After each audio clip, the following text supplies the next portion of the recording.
بنتي دحين دقيقة أنت بتعمل خدي نقخني تأخوين خي سرقة بتاعنا خدخي تأخوين خي دحين يا ليكس سلامية تيدا ما هنذكر خني من تيلاك تألم خن هم يجبر يكون سلا العمون ككي نو أني تألم خكاني ندحن نتخيل أي تعرفة بيجي خبر تردني سلام ناي كان ريت خاتتلت همين نو دحنا دخم همي يعلخم همي يمشخم أنا سلام أملاخي مسكن ببرناهم سلامكم بزح ترف هللي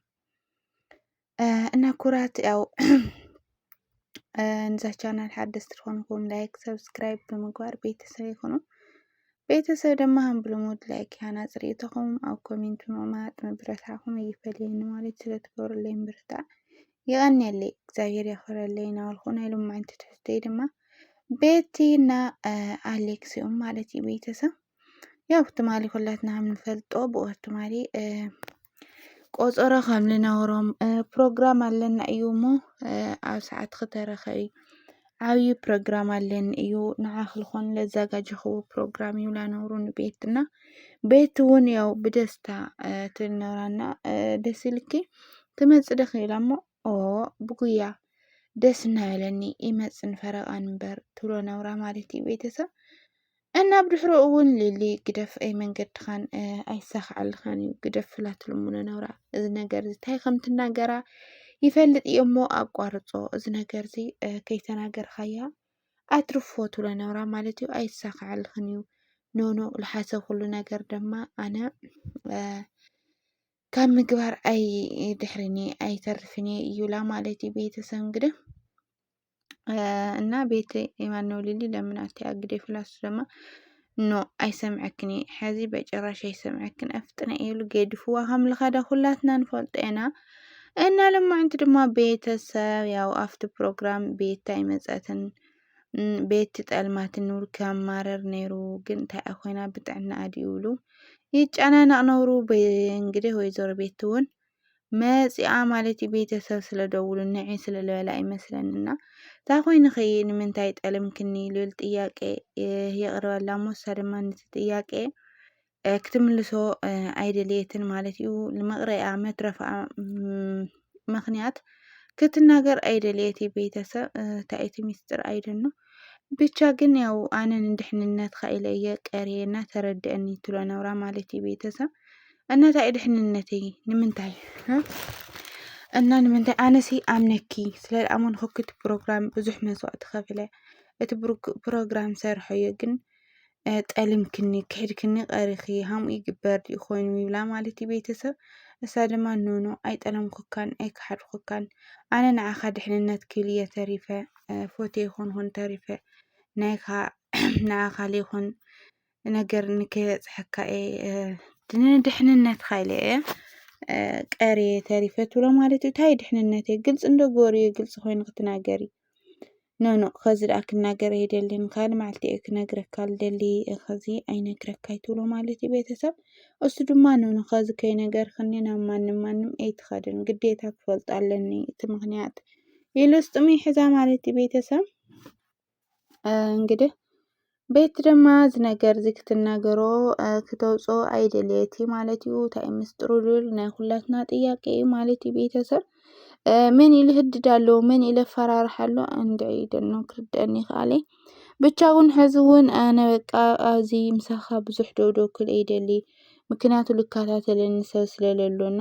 ክኸዲ እየ ትብሎ ማለት እዩ እሱ ድማ ናበይ ትኸዲ መን ኢኸ ልከታተለክ ልኣኽስ መን ኣሎ ልከታተለክ መን ኣሎ ሕማቕ ዝሓሰበልክ ይብላ ማለት ኢና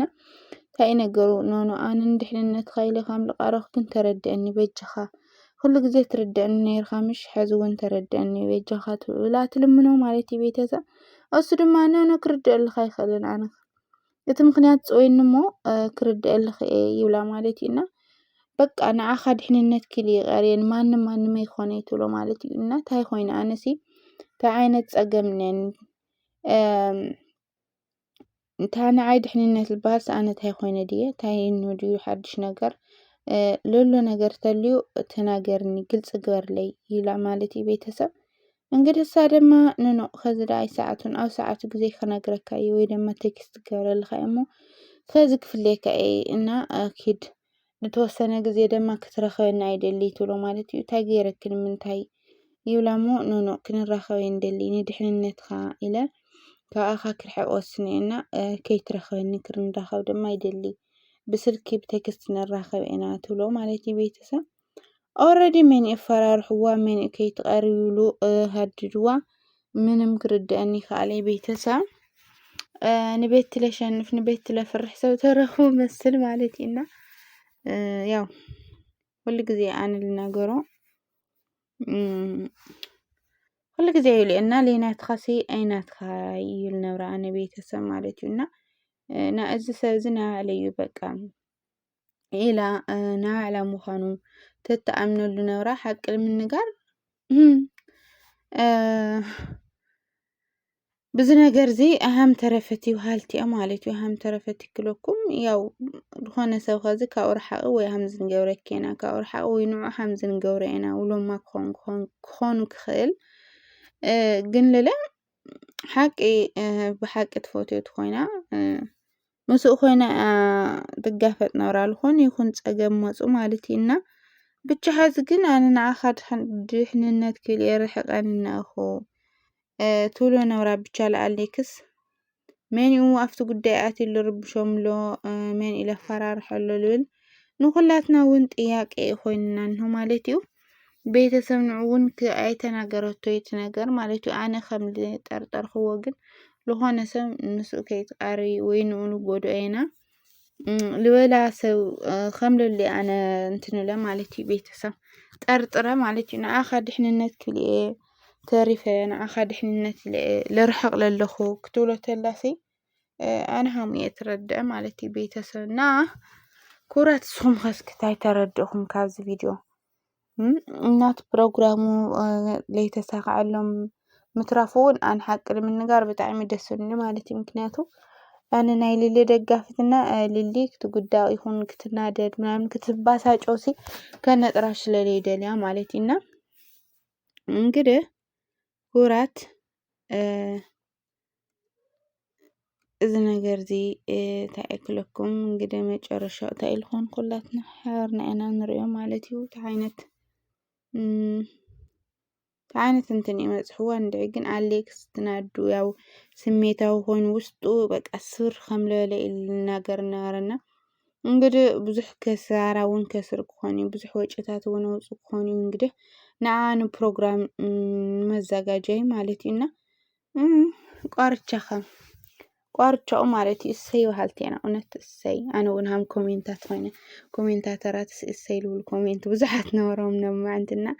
አነ ውን እሰይ ክደግሞ ማለት እዩ እሰይ እንኳዕ ለይተሳክዐልኩም እንኳዕ ለየጥዕመልኩም እኳ ውን ምዝንናይ ንሊለናድድ ምዝንናይ ፕሮግራም ለይሕለፍኩም ማለት እዩ እውነት ለመናገር ደስ ብሎኛል እና ኩራት ናይ ሎማዓንቲ ቪድዮ ማስ ማለት እዩ እዚ መስል ነብሩ በቀጻሊ ቪድዮ እስካብ ንራኸብ እንግዲህ ዘሰናይ ነው ልኸ ብዝክሳናተኩም ማለት እዩ ብድጋሚ ዛ ቻናል ሓደስቲ ትኾንኩም ላይክ ሰብስክራይብ ምግባር አይትሕመቁ ማለት እዩ ኩራቲ ቤተሰብ ኢለ ላይክ ለሃና ጽሬተኩም ኮሜንት አምጡ ማለት እዩ እና ኩራተይ ብድጋሚ ሰሰናዩ ዘጽብቁ ተጥዑሙ ሙሙቻ ደበለ ንዓኹም ናዋልኩም ብዝክሳናተኩም ባይ ባይ ኩራትና ቻናል ተኸታተልቲ